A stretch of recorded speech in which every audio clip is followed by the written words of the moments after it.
One moment. Yeah, just give me thumbs up when to start. Yeah. Okay.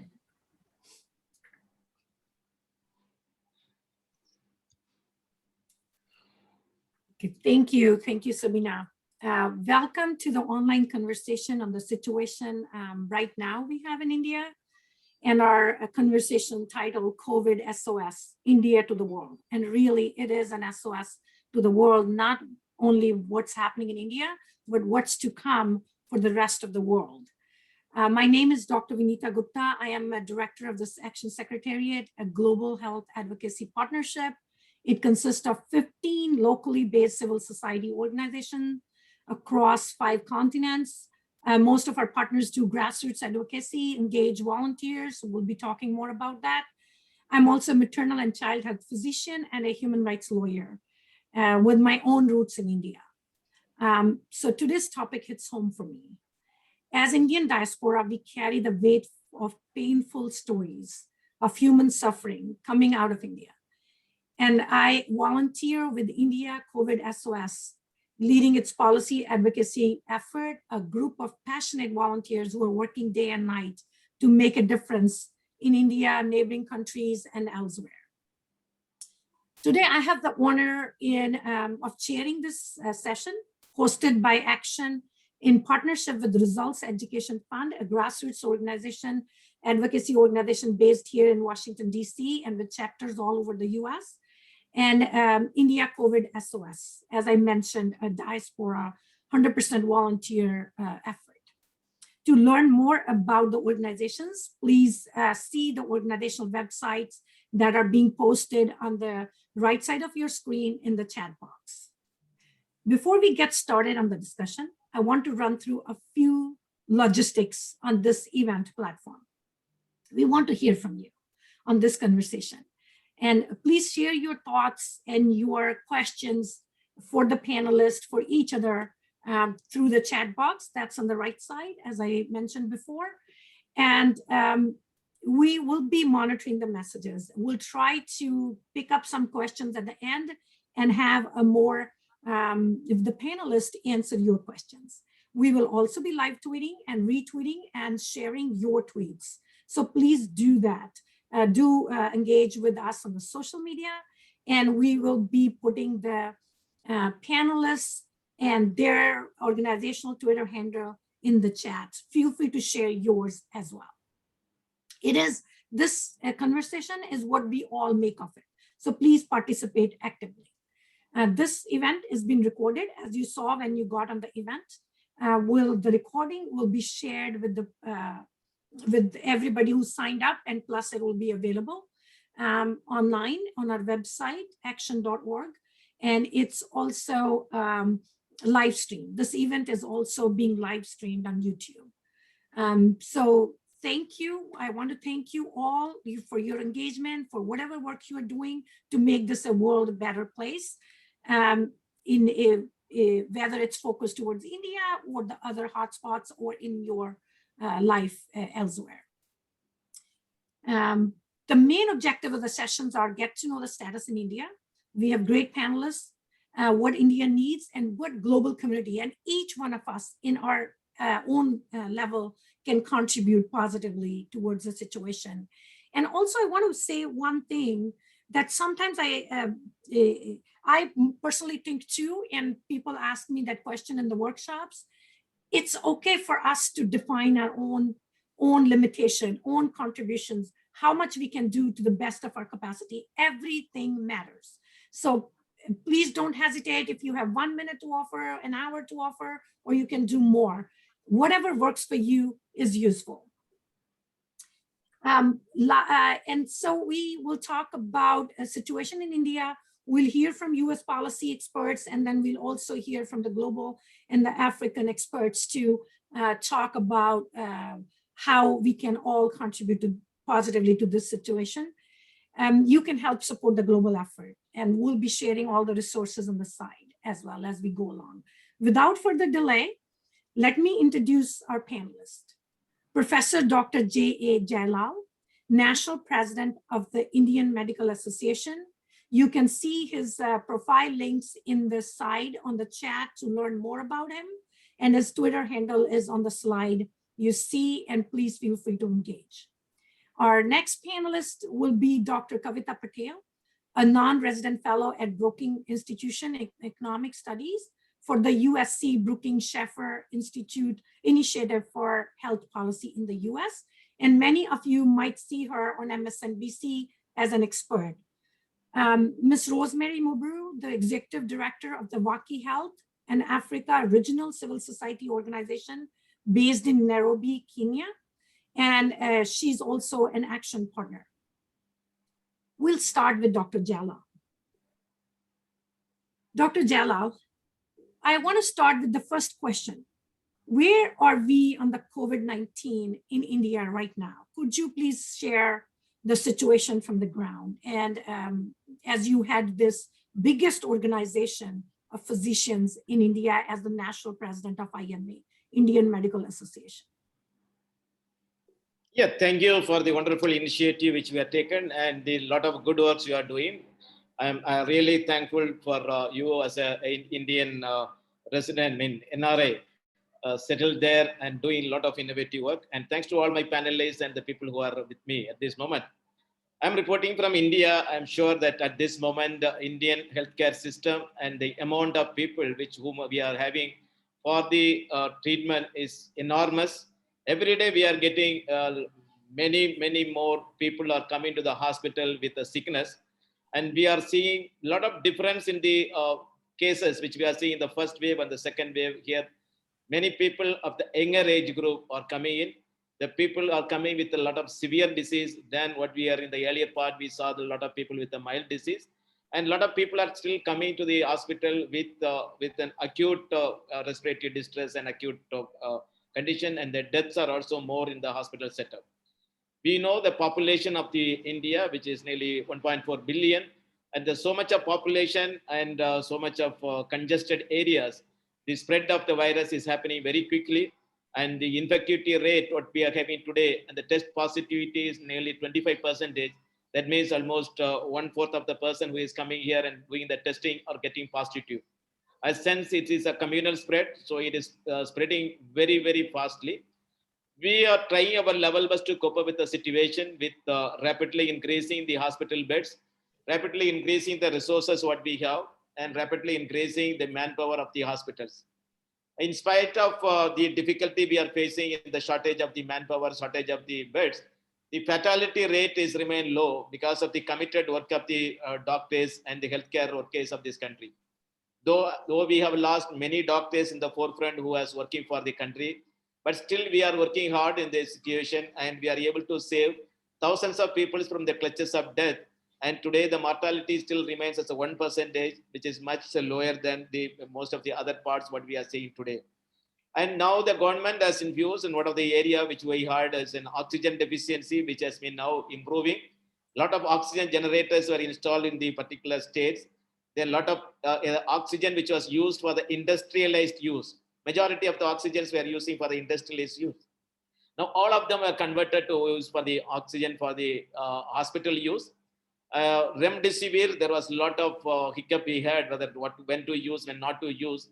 Initially, there was a rampant use. Now we had started a lot of social awareness for the doctors also, and right, appropriate and judicial use of remdesivir has been happening there. The death which is happening is something more than what we expected, but the situation is grim. But manpower, all the stakeholders of the country are working hard to overcome this pandemic. I know there are various reasons for that, but still at this particular point, our concern, our aim focus is safeguarding the people who are coming in a difficult situation to the hospital and getting over this pandemic as early as possible so that our country will be reopened for the people to move forward. Thank you so much, Dr. Jayalal, for sharing with us the grim situation that we have. And viewers, please, listeners, please do engage and share your own thoughts and statuses from India through the social media, Twitter handle, either using the handles of the organizations or the speakers. So you mentioned how stretched our workforce is. right? We already had a stretched workforce, whether they were ASHA workers or the physicians. We know that we were in India already stretched. What do you think are the crucial, like top needs of the workforce that could help them at this juncture when there's a onslaught of from all sides? The existing health crisis, and then on top of it, this horrific COVID-19 crisis. Yeah, absolutely true. But you must always remember India is one country where the population is so much. But in spite of that, that is a healthcare system, the infrastructure is even percolated to the most of the remote areas in many of the part of the country. There are certain areas, yes, it is in the lot of areas in the North India, in some of the states, where there is a healthcare need is not reached to the remote corners. But if you see many of the south and central areas and most of the areas, cannot be pointed out in a single part where there's a doctor is not there or the infrastructure bed is not there. So what we see, there is a swift reactions from the government to convert a lot of centers, including the railways, the railway coaches into an hospital beds, has helped us to get the rise over the infrastructure facility for the beds. As you rightly said, one of the still the difficult area what we are facing is the manpower. It is a manpower we were able to support this cause by extending our working hours. Normally, when the doctor is working for 8 hours, now most of the areas they are working and 1 or 2 hours extra. And second is a multitasking. But initially we had the staff which are designated for a particular work. But now we have made our staffs to work in a multitasking, and somebody will be working, helping us in the taking the vitals. Somebody will be helping that even taking the investigation. Somebody will be taking care of the personal care. So the people are willingly coming forward and doing the multitasking, and that is helping us to sustain the manpower in the hospital. And the third, that manpower is the government has now started and incorporated the final year medical students, the medical students who are still on the education but doing their MBB undergraduation, who were in the final year, they were asked to come and report to the hospital and work in the hospital. That means we have nearly 85,000 people are doing in medical education every year. So this large chunk of people now coming to the hospital to help support the doctors. But you know for sure that they are not competent enough to face the crisis situation, but they are only helping us in the auxiliary work and the work is needed whenever you're doing the work. So the manpower shortage is there, and the people who are working is also a lot of stretched out. They are doing a lot of multitasking work. So that is one need which we definitely we have at the present is a manpower. But we must also realize, and it cannot be produced all of a sudden, and it is a long process. The government or anyone who is involved in that cannot just produce a doctors and who is qualified to come back and work in the hospital institution.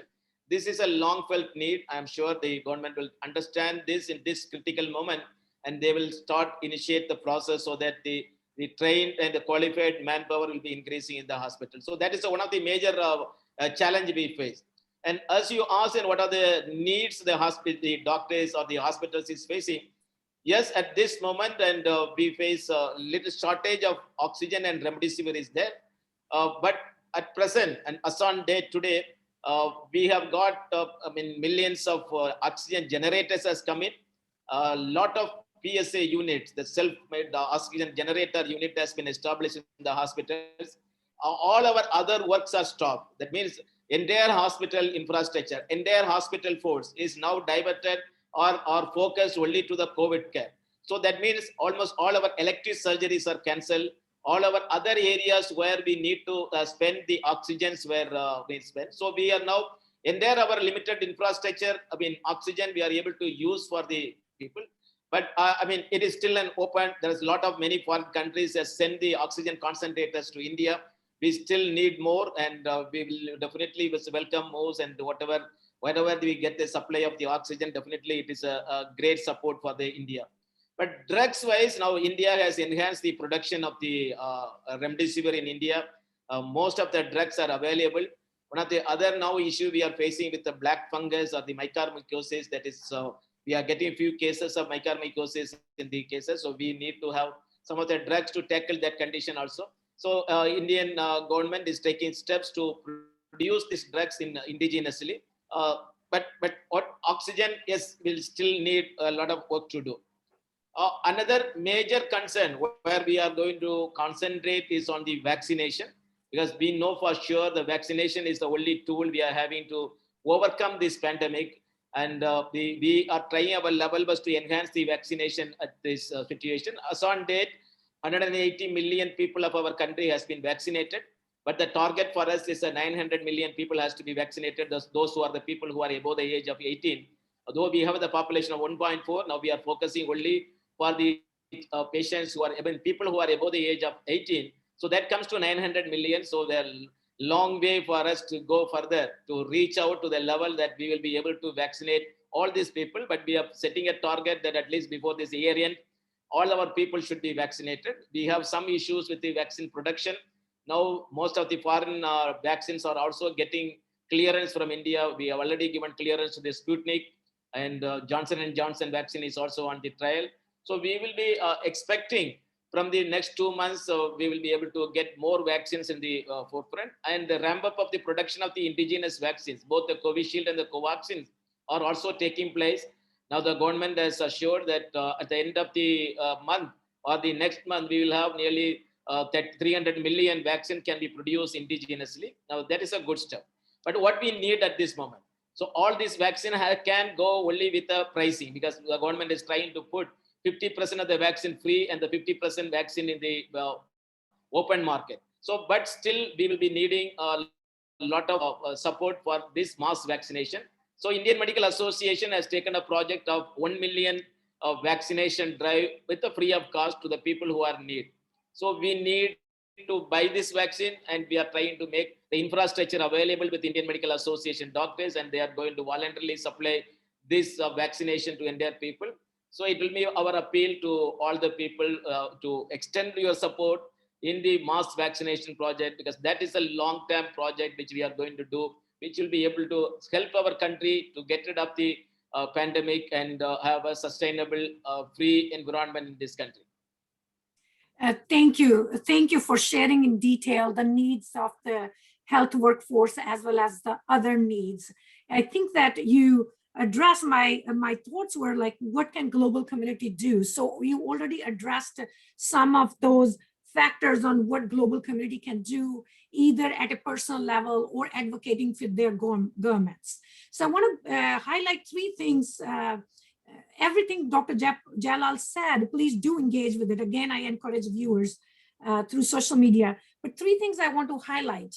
One is the collateral damage that's happening. Everybody's focused on COVID-19, rightly so, but there's a collateral damage that's happening. And hopefully we'll talk through our conversations more focused on what that collateral damage is, but elective surgeries, maternal and child health. Right? There's a nutrition pandemic that's happening on the side. Midday meals are being reduced because of the lockdowns that are happening. You saw some of the slides earlier. So I want to highlight that.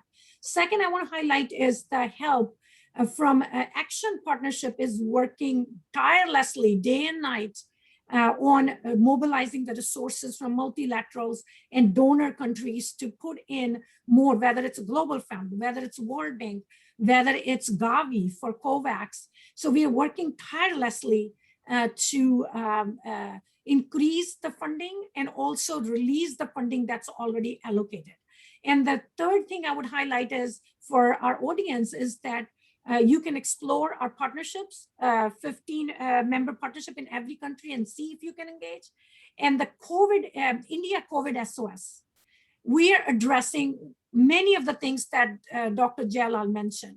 For example, our volunteers are working so hard. I cannot tell you, our volunteers are on the calls until midnight talking about listening to what Indian needs are. And they're working on developing training materials for the health workforce that Dr. Jayalal just mentioned. And also commodities. Scrambling with like on the phones, on the WhatsApp, who needs where. So please feel free to engage on both. It's indiacovidsos.org or action.org and then you can scroll through our partners in your country and you can engage with them. So I want to make those points before I move on to the last question, Dr. Jayalal. Any other thoughts that you want to share with our audience today? Any other thoughts on the broader perspective? We are living in an era where the geographical boundaries has lost. The corona has made us all one family. I think whatever the difference we had, whatever no country could boast that with that infrastructure, with my intellectual, with my lot of manpower, lot of wealth, we were above corona. Corona has made an equalizer. So this is a challenge for the entire our global community. And every time we are getting a lot of pandemics. Pandemics are doing havoc. But this pandemic is for the more than 1.5 years. It is producing a very challenging issue. And I feel as a doctor who has been in the medical field for 30 years, I feel ashamed that I'm not able to come out with some good solution where it can give a very positive result for that challenges like this. So it is a big challenge for the global community, where we need to find out about something like this is happening. So much of people are suffering and the lives are lost like anything. And what we can do, we talk so much about our medical profession, so much about this modern medicine, but still we are finding it, and every day we are learning. And one day we are saying a particular drug is useful, and second day we are saying that is totally not used. Plasma therapy we said and useful, and now we are saying WHO has removed the plasma therapy. So a lot of confusion is taking place. But why this way not have we had a rich experience, so much of case study, so much of knowledge input. Why we make the WHO or the global form where we will be able to come out with an uniform or the very, very sustainable results and evidence-based results to tackle the situation. Yes, it is a difficult situation, but what the research area, we need to still more further focus, not only level at the molecular level, but we need to expand it into the a larger level of economic concern, our financial condition, even to the extent of Dr. Vineeta's specialty area of the human rights, legal, and what is happening at this moment. And or we say that it's an ethical concern of an autonomy and the responsibility of the society. So these big challenges, I don't think that we should focus in a small regional or a country level, but this is a good concept. I like it very much because you are taking much of the countries where we are able to discuss together, and this should come as right from our depth of our heart, and what we are going to do for this corona pandemic. I'm sure still countries has to suffer for another 3-4 months, or I am not sure that how long we are going to be with the corona. But what is our response as a learned colleague and learned community, scientific knowledge people? Something more we need to come out and support these countries to overcome this corona pandemic. Thank you, Dr. Jayalal. And it's very right that pandemic preparedness, why do we get to this place over and over again, right? We dealt with the tuberculosis, we dealt with the HIV AIDS. So COVID-19 pandemic has further exposed already existing deep social and structural inequities between the countries, from the donor countries and implementing high income countries and low and middle income countries, and also within the countries who can access the best of the care available. The impact of the pandemic and inadequate response has been widespread and devastating for socioeconomic well-being, essential health services, including routine immunization, basic nutrition needs of the children. By 2020, an estimated 2.6 million children will be stunted. 2.1 million mothers will be anemic. 168,000 children will die if we don't act right now, right? It's already late, but we need to act now and to fill the gaps in funding for pledging, for example, Nutrition for Growth Summit or with the IDA replenishment. So we need to act right now. You're absolutely right, Dr. Jayalal, that we need to think ahead and get ahead of the curve next time and also mount our response now. Now I'm going to talk to Dr. And it's also a good segue into getting to the US policy issues, right? US is a big player in global health.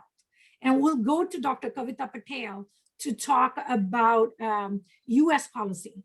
So Dr. Patel, in the US, we are heading towards more of a normal summer. in the circumstances what a normal summer can be here. What do you think are the implications domestically in the US here, and also for India and other low income and middle income countries around the world? What's the implication for that? Yeah, so thank you for having me. And I think I'll direct my background is much more domestic policy in the US, but in terms of pandemics, I've been part of kind of working with ministries of health and other governments and trying to understand how can they learn from what we have learned in the United States. And I'll say three things are kind of very clear. And I wanted to take a chance because some of the viewers are clinical in the audience and talking about what we learned a little too late. We saw this initial set of waves, and then we realized that there were sequelae clinically. One kind of very important clinical sequelae is in children. It's an inflammatory syndrome, MISC, in children. There's also this black fungus that I think has been also documented in India, which is also determined to kind of be possibly not a separate disease, but something related to COVID. And I think what we learned in the United States, which is something that I think the governments should somehow work together on, is creating an information structure that can allow for this type of understanding of the clinical disease in a better setting. And I'll just give you a very practical example. Dr. Jayalal talked about remdesivir. We were using remdesivir like crazy initially. I was trying to secure remdesivir when it was under trial. And then as soon as it got an emergency authorization, was trying desperately to get it. We are now seeing more and more studies where remdesivir might be helpful in very particular cases, but I would say overall is actually not that helpful. And let me use another example of a drug that we never even kind of bothered to use in the United States, ivermectin. Also another drug that I think has been, and I'm going to use a term and I'm not trying to be negative about it, I'll say exploited, because people outside the clinical worlds in India, my own relatives, most of whom are in Ahmedabad, some of whom are medical, have kind of said, how should we use ivermectin? And they'll send kind of a list of the things they're using. And I've said to them, I know that it feels like doing something is better than doing nothing, but in the United States, with a lot of experience through 4 surges, we've learned kind of what we should have known in the beginning and really prevented. We probably could prevent more harm by using the right kind of formulas and medications, and also giving instructions. Dr. Jayalal's point about kind of health professionals, we really did need to learn in the United States how to go what we call upstream to lay people so that family members could understand what to look for and determine who needs to truly come to hospital. Because I think when you're scared, the instinct is, let me take my bapuji and let me bring him to a hospital. And waiting and trying to secure a bed can do more harm than following some basic measures. So Vineeta, I'll just say, number one, it's been interesting. How can the United States government translate some of our clinical learnings and provide that technical support when necessary, not just to health professionals in India and to IMA and others. And it's not because the IMA professionals are not smart. It's just we've had 4 surges and we've learned kind of a lot through them. But also, how can we then prevent, I think, what's happening where some people are being exploited kind of and paying lakhs and lakhs. I mean, people are paying incredible amounts of money. Their entire savings, if they have any, are being depleted so that they can get access to treatments that just frankly don't work. But then third, I do think the United States government, and Vineeta and another physician colleague wrote a piece about, everybody's focusing on vaccines. Dr. Jayalal made a point that the vaccination program is incredibly important. The United States government is not going to give 1.1 billion vaccines. We don't have it. What we can do is really provide kind of the force of the G20 and other developed countries to think about domestic manufacturing capacity. And once we've vaccinated the majority of our country, which we're getting closer to doing, as we return to normal, we cannot let our guard down, because as Dr. Jayalal, Vineeta, you've said it, we've all said it, Corona knows no boundaries. So if we don't deal with India, and I think Dr. Mburu is going to talk about, I personally worry about Africa. If you look at the healthcare capacity in some of the countries in Africa, their ventilator capacity and healthcare professional capacity is much lower than other countries. And there's no reason not to believe that it couldn't face their own surge it's been experiencing surges. So we've articulated for the United States government, one, using its domestic manufacturing and leveraging it with other G20 countries, even the G7, and leveraging manufacturing as these countries have higher vaccination rates. Number two, really translating our learnings to prevent kind of the, I'll call it the inappropriate use of not just medications, but treatment settings. We've also learned a lot in India, or, in the United States about hospital at home. So I've been working with some physicians on the ground in Bangalore who really have no capacity while the government is trying to build beds and build hospitals. We've been trying to teach them how we've been doing kind of a hospital-based level of care in the home setting, and that is possible. In India is, in my opinion, the global technology giant. We depend on India technology in the United States. It's time now to kind of reverse and be able to leverage kind of the IIT and the genius that's there, but for the care they need in the country. The third is accountability and transparency. We saw in our own country the deficits when we had states that did not have transparency in their reporting of COVID cases. And it led us in the United States to take actions without all the information. We cannot get political about this. It's just facts and data, but we need to ask that even if the story is a bad one, even if it means that, and I'm going to use my own hometown of Ahmedabad, even if it means that and I'm using this as an example, even if it means in the Ahmedabad that there's been some terrible outbreak and it was accelerated because of poor management of infections in a hospital, we need to understand that. And we had those examples in the United States. And it was only after we asked for our CDC, our federal agencies, to have a transparent data requirement that we understood that. India has a lot of these kind of data registries, databases, again, technology that is unparalleled in the world, but we need to have accountability and transparency so that we learn from it. What I can say is that my fear about India, and Vineeta, I'll stop because I think people are this is a very deep topic. I'm grateful that given the time zone difference that we've got so many of us globally listening. I would just say that I worry that India can't get a vaccination program executed. Just physically, there's not enough vaccines to avoid its third surge. So my kind of planning isn't just for, there's a conversation in the United States that's becoming very popular. The cases are peaking. They are, they appear to be decreasing. We would expect this to happen. It's what happened in the United States. But then we experienced almost to the calendar, kind of 2 to 3 months later, our own surges.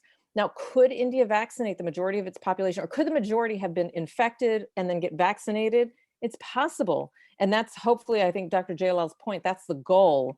But we would be really, really, really irresponsible if we in the United States did not do everything we could to make sure that any third surge, even a small one in part of the country, could not be prevented. So I'll stop there and I'll just say I am very proud of the diaspora and the response. It's still going on. We still have United States kind of first generation, second generation Indian Americans who are, collecting PPE and doing what little they can in their own capacity.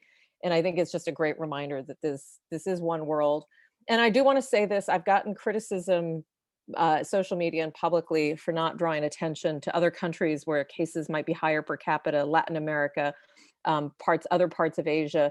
I completely agree that I think we need to remember we're talking about India just because of the focus of this conversation. Everything I just told you, I could transfer and fill in another country, Latin America, not just Brazil. We're watching rates in El Salvador. We're watching rates in Guatemala, Mexico. These lessons are broad. This has nothing to do with one country versus the other. And so everything I said, transparency and data, accountability, lessons about what clinically is working, incredibly important. And then the final is kind of, children. Pediatric cases, children got minimized in the United States because they're just not as severe. But none of us I have children, none of us want to lock our children into a future that could be less than what it should be. And I think the same could be said for any other country. And so we do need, in the United States, we joke, in policy, we talk about how children can't vote, so they often don't get a voice.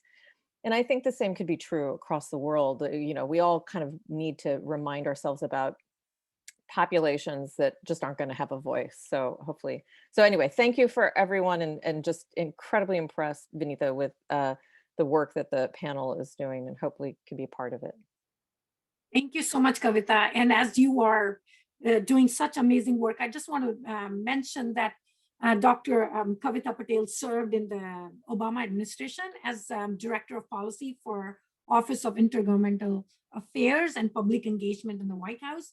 So she has in-depth knowledge of how we intersect in the US and the globally with other countries. So we are really privileged to hear your thoughts on it. Any thoughts that you want to add, either like you mentioned already, but any additional thoughts you want to add on how India can learn from you know, the data modeling that happened in US, or what people can do in general? Any thoughts, broad ranging, additional to what you just the final thing, because there's a sutra, Dr. Jayalal probably is very familiar with kind of the sutra model of what, you know, India is trying to follow. It's a just for people who don't know, it's a mathematical model that's taken into account a number of variables to try to kind of illustrate when cases would decrease. And I think it projects, Dr. Jayalal can correct me, but it does project that cases are decreasing and that they will kind of come down, right? I think he's nodding, so I think he agrees. I would just say that we had our own models in the United States, and we learned as we were going through various surges that, you know, you have to have a little bit of forgiveness in these models, because we couldn't really model the variants. We couldn't really model, you know, when travel opened back up, we couldn't really model, you know, the UK variant. We couldn't really understand what we didn't know. And that's why I bring up the point that for the United States, we have an obligation, not because, you know, we're better than anybody, but we have an obligation that we were first in line to get these vaccines, and we got them. And we're still trying to get our country vaccinated. But now we have I feel like a moral, ethical, and candidly, just a worldwide obligation to make sure that we export our learnings along with exporting our vaccines. And I think that's what we've called on the Biden administration to do. I have an incredible amount of confidence in the USAID administrator, Samantha Power. The people that President Biden has kind of leading these teams are incredible.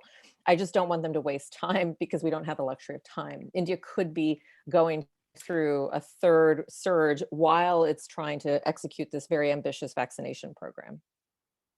Thank you so much, Kavita. And we'll move to Rosemary now. Rosemary is, like I mentioned before, WACI Health is action partner. And my question to you, Rosemary, is what lessons should African countries take from India's experience? You know, what we have been going through in India and US also, and how can they be prepared for the response to COVID-19 pandemic? Yeah, thank you so much, Vineeta, and it's a pleasure and an honor to be on the panel. And it really is a privilege to be speaking about a topic that has actually taken so many lives. And so it really is a privilege to be here to even have the opportunity to have this conversation. We do know that the onset of COVID-19 has demonstrated the challenge of inclusion. We are seeing a lot of inequities. It has exposed a lot of inequalities, including highlighting inadequate social protection systems, deepening of pre-existing inequalities among, being faced by women and girls, especially in our region, et cetera, et cetera. And so I think for me, the first lesson we have learned, not just from India, but I think from the pandemic itself, is that the conversation around preparedness and response at this particular moment needs to be expanded to go beyond the preparedness and response in terms of global health security, but to actually focus on global solidarity and health equity. One of the biggest lessons that I think Africa is learning from India, or should learn from India, is that we need a comprehensive response to the pandemic. early on at the onset of vaccine development and delivery, a lot of African countries actually focus on how can we get the vaccine. Of course, we know we are only getting 2% of what is right now out there as Africa. But I know we have also been thinking a lot and putting a lot of effort and thinking and I guess relying on the availability of a vaccine when that does happen. But what we are learning is that we need to think we need to also think about the non-vaccine commodities. We need to think about oxygen. We need to think about rapid diagnostic tests. We need to think about PPEs. We need to think about all the different commodities that are needed for us to be able to respond to the pandemic.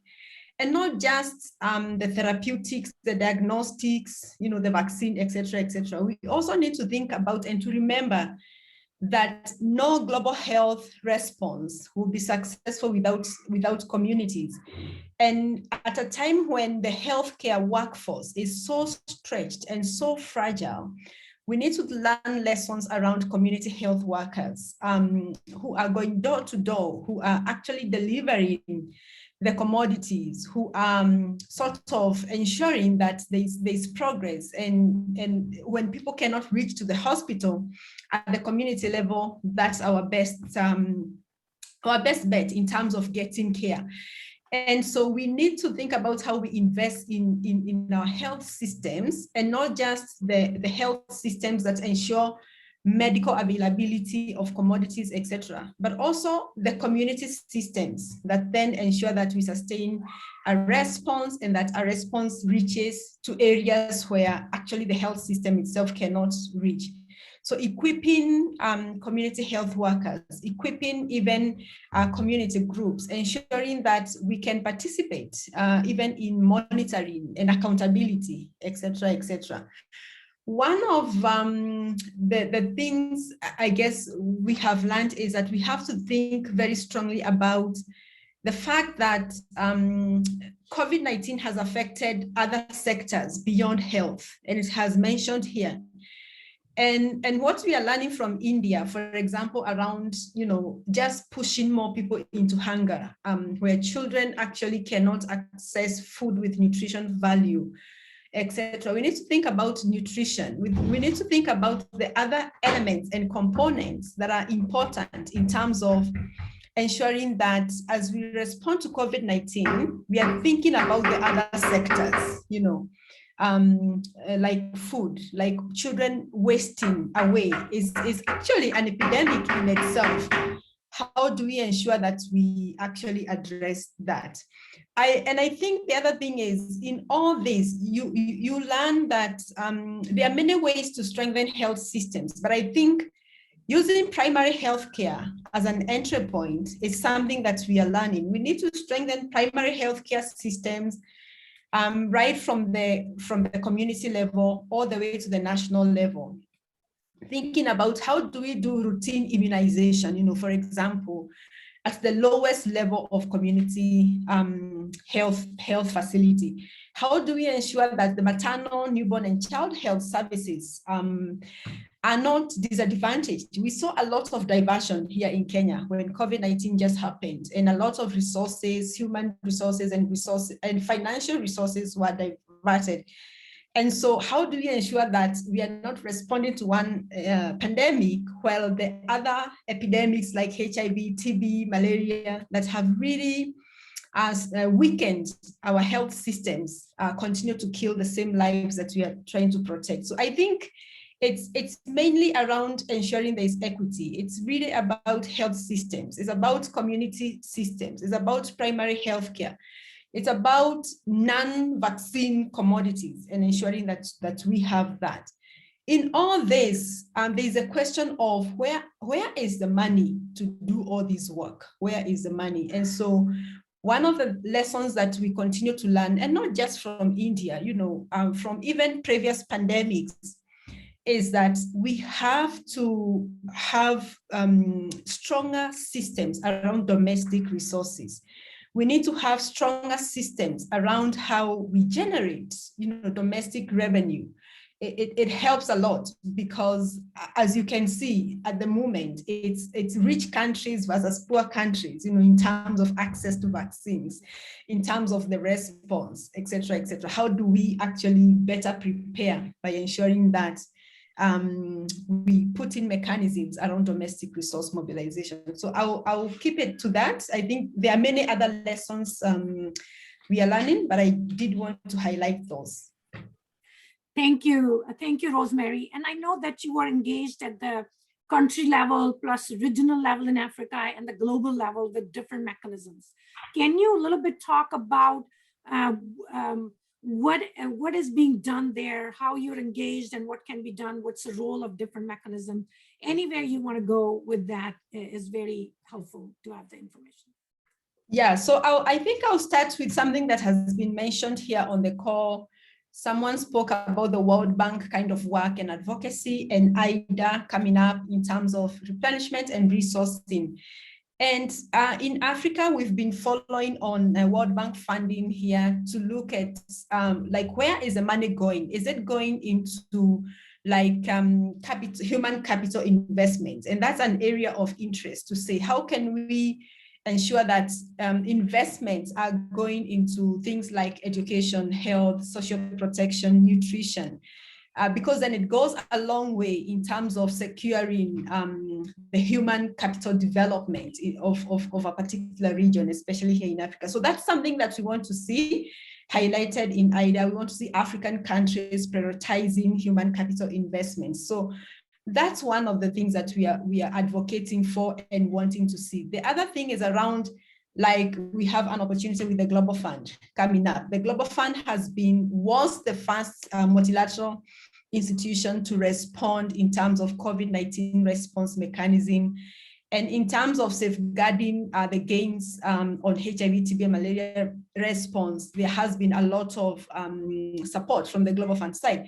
But we also know that the Global Fund is coming up for another replenishment next year. And so that's also something that we are very keen to see how that will go in terms of ensuring that the Global Fund is supported, ensuring that the replenishment is sustainable, so that we can continue to safeguard around HIV, TB, and malaria impact that has so far been achieved through the Global Fund. There is a G20 also, is another area that's where we have been working, basically talking about, how COVID-19 has exposed the weakness of health systems and social protection systems, and really calling the G20 leaders to think about equity, calling the G20 leaders to think about even encouraging around the intellectual property rights. India and South Africa, have this proposal, waiver proposal around IP. And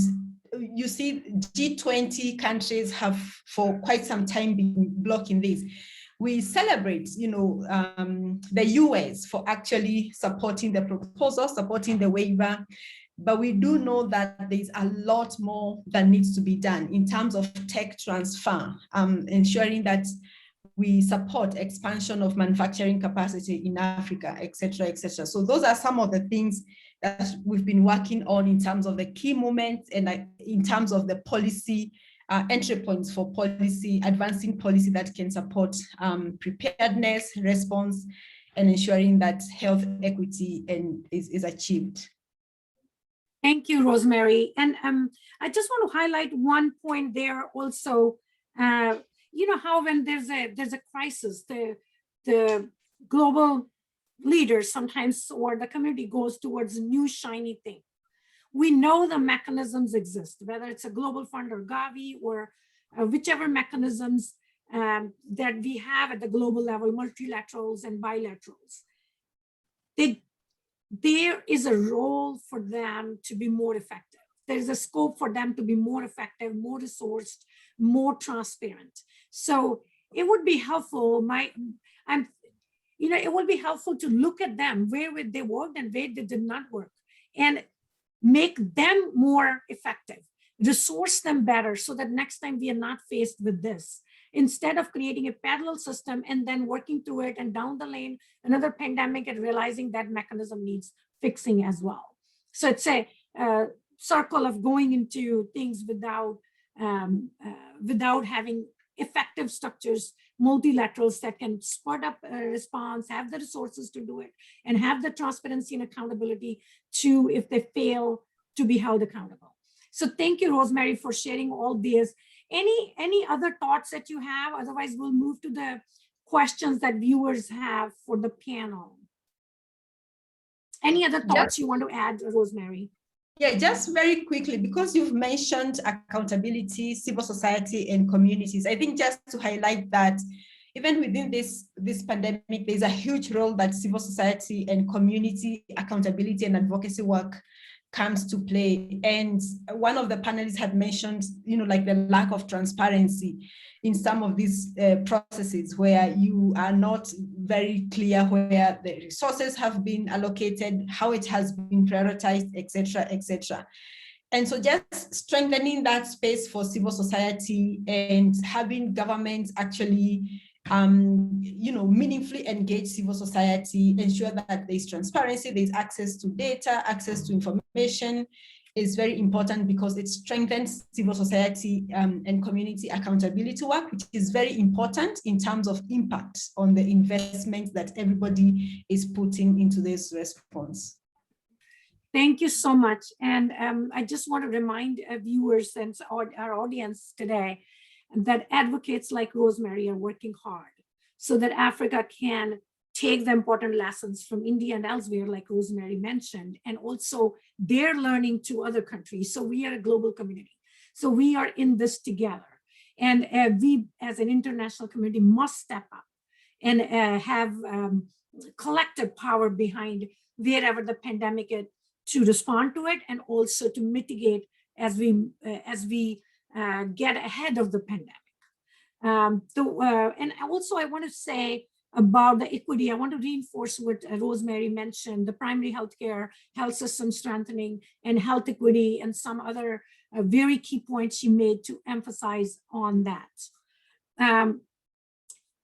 So I also want to invite the volunteers to either explore action, go to WACI Health website or COVID India SOS website and find the ways to engage with global community or whichever community they will function with, and share. And I know that there are lots of questions in the chat today. We might not get to all of them, but please do take those questions to Twitter and share, and all of the audience also respond to each other to have a dialogue continued after this session as well.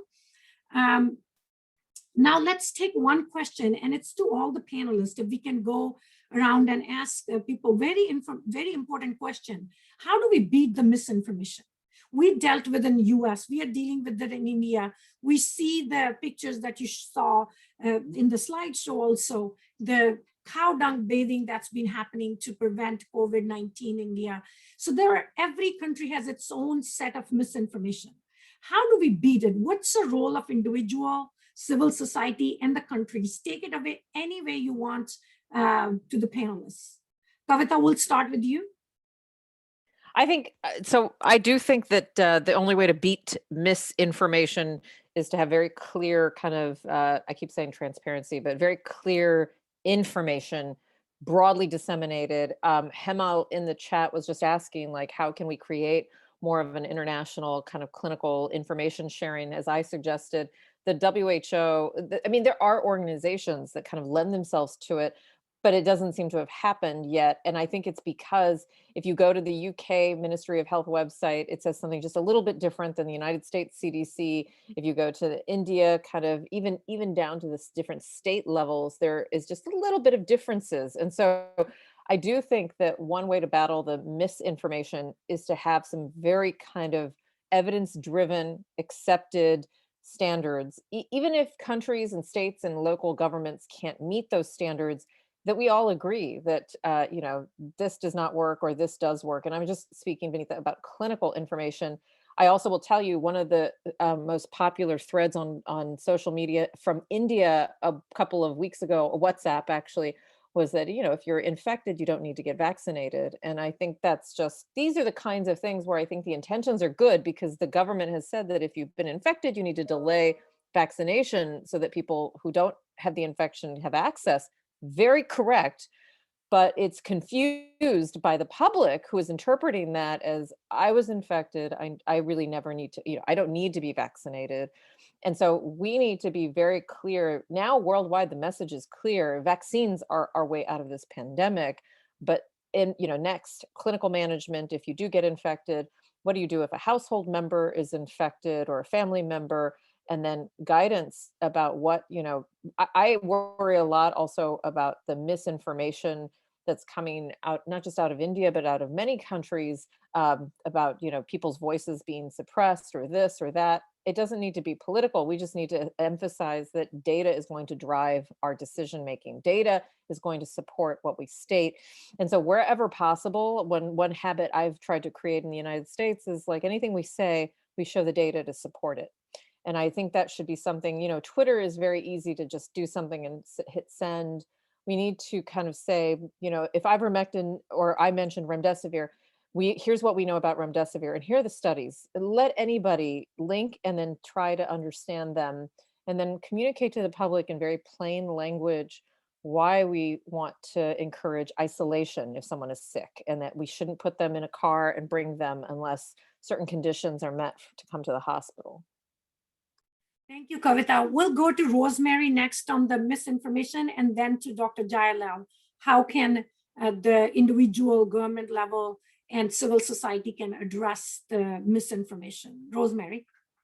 Yeah, I think there is an opportunity to learn from the HIV movement in this one. When we talk about the HIV treatment and what the movement, government, civil society, especially led by civil society and communities, did to ensure that there was treatment literacy, where all the way from the top to the down person at the village can actually articulate what medicine they are taking, what medicine is required, and what is HIV, et cetera, et cetera.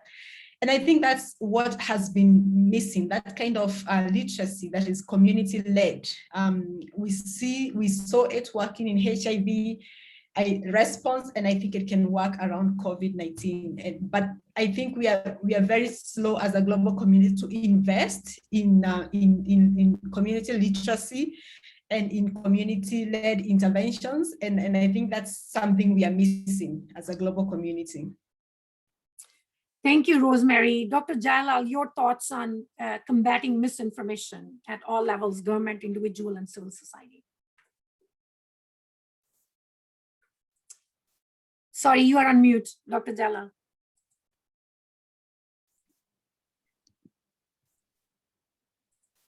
Any thoughts on the misinformation, how to combat misinformation that spreads either at the civil society level or the government level? What are the efforts that all of us can do to combat misinformation about the COVID? That is one of the most important challenge now we are facing, because they do not need to go for a phase 1 trial or phase 2 trial. It can come into the market just like that. There is a lot of misinformation and a lot of things which is even demotivating the people to come for the treatment at appropriate time is going on with we have to do. All the medical associations are taking its pledge to see to that we have to come forward and propagate the message of the good information, right information to the people. When our medical fraternity or the associations are not doing that, there is every chance that the people who are not really involved and people who do not have a real knowledge on that, they will go on propagating the message. But definitely, if we can come out and openly and counter them and put the right perspective and right idea into the mind of the people, that can definitely do. It has a big challenge in this pandemic, and especially countries like our country, like India, where we have a lot of belief and faith, which is playing a major role in the personal life, and a distress situation and a difficult situation. There is a lot of issues on the faith-based treatment which is coming out. We cannot say it is wrong, or we cannot say it is unscientific or unethical, but people have some faith on that. But only we have to understand in the right sense and explain to them, there is nothing wrong in they follow the faithful faith medicine or the healing message, but more so they have to adapt to the right protective message to overcome this disease. That is only possible with a masking and the vaccination. This is only the scientific evidence we need to propagate at the maximum possible level. I think whenever our India is one country where somebody who is new, somebody who is even from Westerner, if he is saying something, and we tend to believe that much more than what our own people are saying. So that way, it is definitely the scientific input can come from people like Vineeta and your group can to propagate a good message. I think that will go in a long way for us to understand that much more better and accept that in a much more easier than what we are saying to the people in a larger level. Thank you so much to all panelists. It's such an honor to hear your thoughts. And most of all, thank you for the audience who's engaged. And we apologize for not being able to answer more questions, but please take the conversation to social media after this event. And for a minute, we'll before we finish, we can unmute. You can unmute yourself and say goodbyes to each other. And we will have a post event blog. Stay tuned for that. And please share your thoughts. Your thoughts are very, very important. Engage with the panelists and each other. Thank you. Thank you. Thank you.